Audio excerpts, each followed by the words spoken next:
Good morning, everyone. This is Monday, February 3rd, 2026, and we need to talk about what is happening across Quebec right now, because Environment and Climate Change Canada has maintained and in some cases expanded extreme cold warnings that are affecting millions of people across the province as we speak. We're looking at wind chill values that have dropped to minus 35 degrees Celsius and colder across vast swathes of Quebec. And this isn't a brief overnight dip. This is a prolonged Arctic outbreak that's going to maintain its grip on the region for the next several days, compounded by active snow squall activity that's creating dangerous whiteout conditions and making already brutal cold even more hazardous through reduced visibility and additional wind chill impacts. Let me start with the current situation as of 7 a.m. Eastern Time this morning, and the numbers we're seeing are absolutely staggering. Montreal, Quebec City, Trois-Rivières, Sherbrooke, Gatineau. We're talking about every major population centre in southern Quebec sitting under extreme cold warnings right now, with readings at Montreal Trudeau Airport showing minus 27 degrees Celsius, with wind chill values bottoming out at minus 38. Quebec City's Jean Lesage International Airport recorded minus 29.4 degrees Celsius at 6 a.m, with wind chills reaching minus 41 degrees.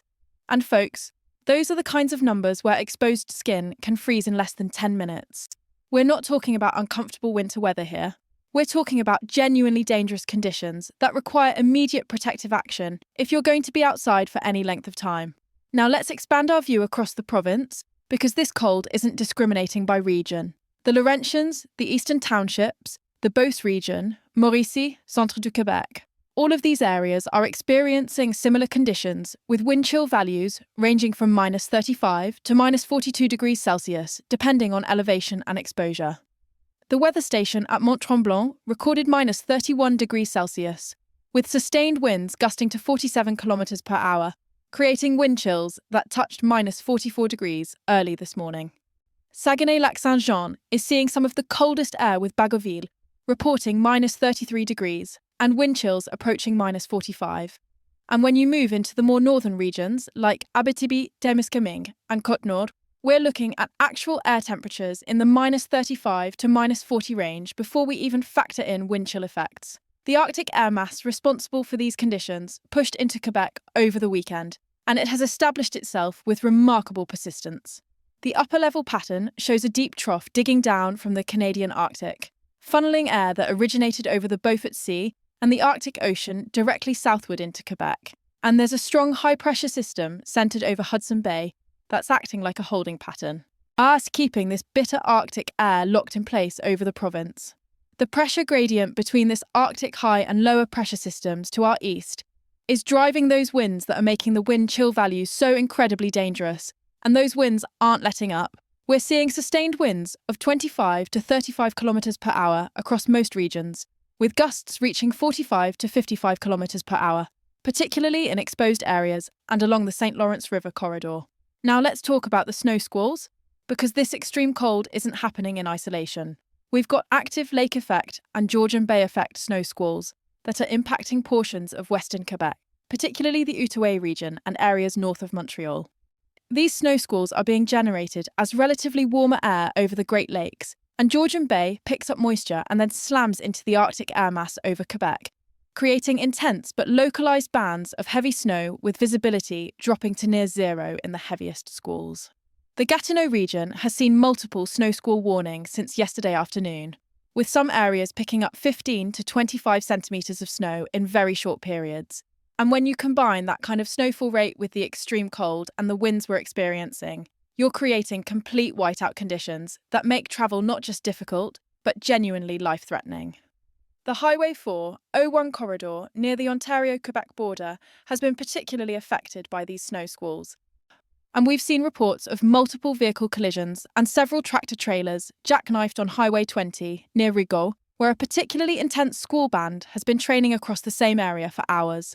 The Sûreté du Québec has been responding to dozens of weather-related incidents since yesterday evening, and they're strongly advising people to avoid non-essential travel in affected areas, because visibility in these squalls can drop from clear conditions to absolute zero in a matter of seconds. Transportation Quebec has deployed additional snow removal equipment But they're fighting a losing battle in these squall bands, where snow is falling at rates of 3 to 5 centimetres per hour in the most intense cores.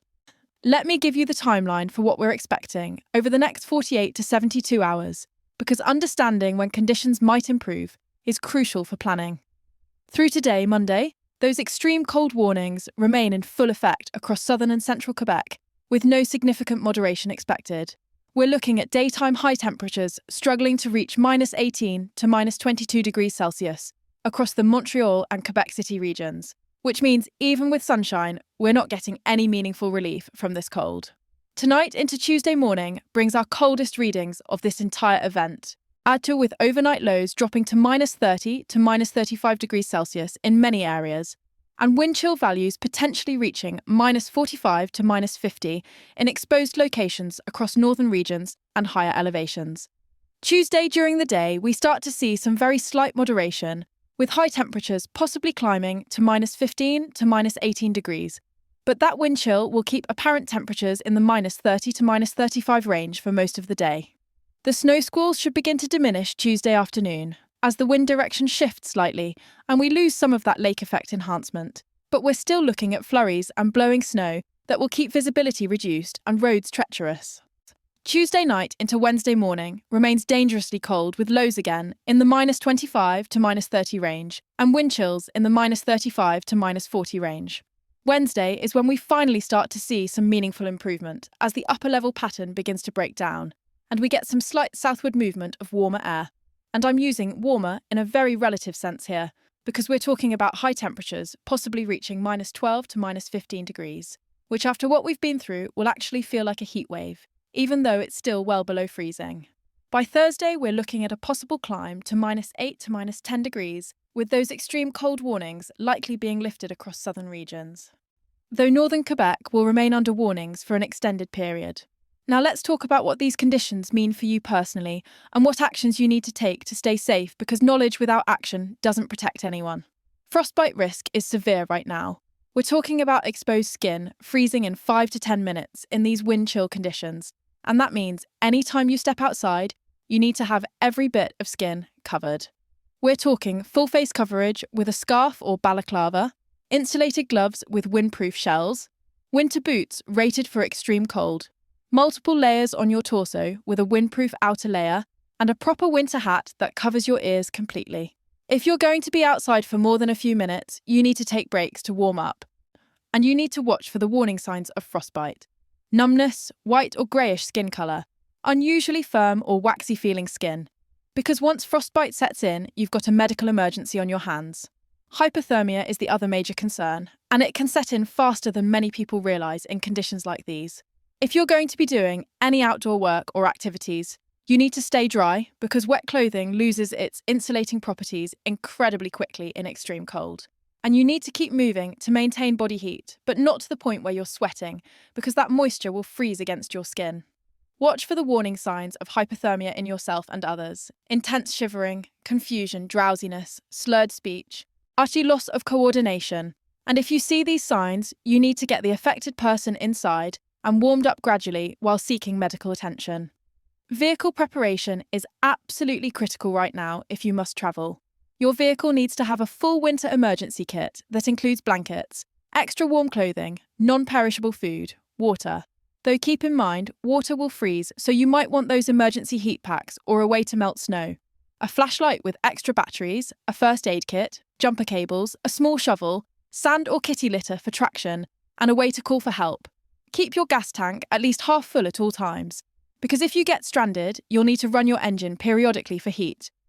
And make sure your exhaust pipe is clear of snow before you start your engine, because carbon monoxide poisoning is a very real danger in these conditions.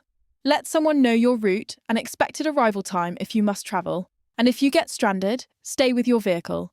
It provides shelter and makes you much easier to find than if you try to walk for help in these conditions. Home heating becomes crucial, and we need to talk about some safety concerns here.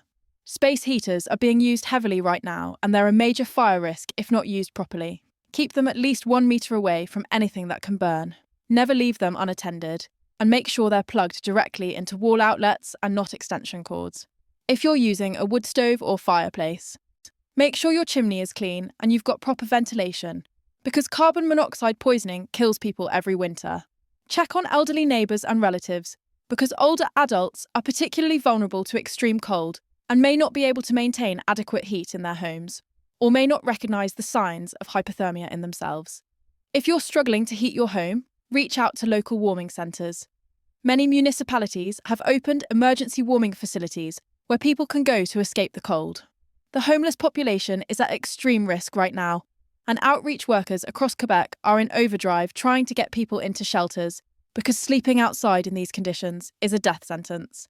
If you see someone who appears to be homeless or in distress outdoors, please call emergency services. I'm not being dramatic when I say it could save a life. Montreal has opened additional emergency shelter spaces and is running shuttle services to transport people to warming centres, and Quebec City has extended hours at existing shelters and opened several emergency overflow facilities. But there are still people who resist going to shelters for various reasons, and they need to understand that tonight and tomorrow night, particularly, are potentially fatal if they remain outside. Pet safety is something that often gets overlooked, but it's critical. If it's too cold for you to be outside for extended periods, it's too cold for your pets. Dogs and cats can develop frostbite on their paws, ears, and tails in these conditions, and hypothermia is absolutely a risk for pets, just as it is for humans. Limit outdoor time to just what's necessary for bathroom breaks.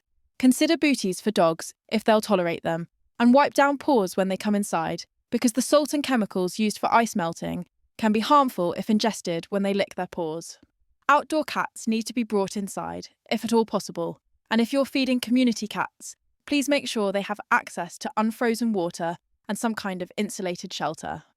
School boards across Quebec have been making difficult decisions about closures, and we've seen several boards opt to close schools today, including some in the Outaouais region, where the combination of extreme cold and snow squalls made bus transportation unsafe.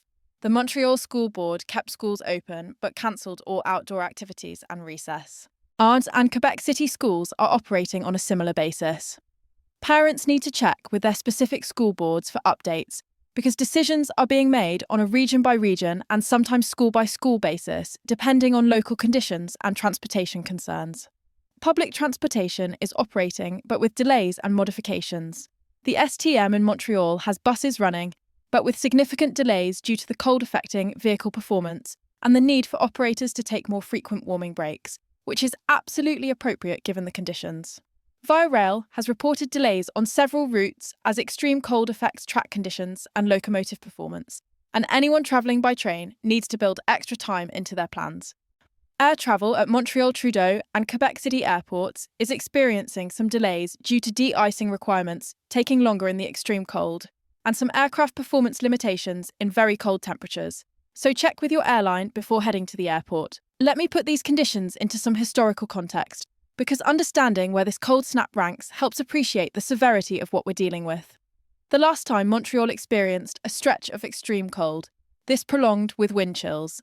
This severe was back in January 2022, when we had a similar Arctic outbreak, though even that event had slightly less severe wind chill values. Quebec City is experiencing its coldest February temperatures since 2019, and some northern communities are seeing readings that rival the coldest events of the past decade. This is genuinely exceptional cold, even by Quebec winter standards, and treating it as routine winter weather would be a serious mistake. The long-range outlook beyond this immediate event shows a pattern change arriving by the end of this week that should bring more seasonal temperatures back to southern Quebec. We're looking at the potential for high temperatures to climb back above -5 degrees Celsius by next weekend, which would feel positively tropical compared to what we're experiencing now. There's even the possibility of some light snow as we transition out of this Arctic pattern, which would at least indicate we're getting warmer air moving in. However, northern Quebec will remain in the deep freeze longer, with extreme cold warnings likely persisting through much of this week and into next week for communities in Nunavut and along the Côte Nord. Environment and climate change. Canada continues to emphasise that these are dangerous and potentially life-threatening conditions that require people to take immediate protective action. The extreme cold warnings will remain in effect until conditions improve to the point where wind chill values consistently stay above -35 degrees Celsius.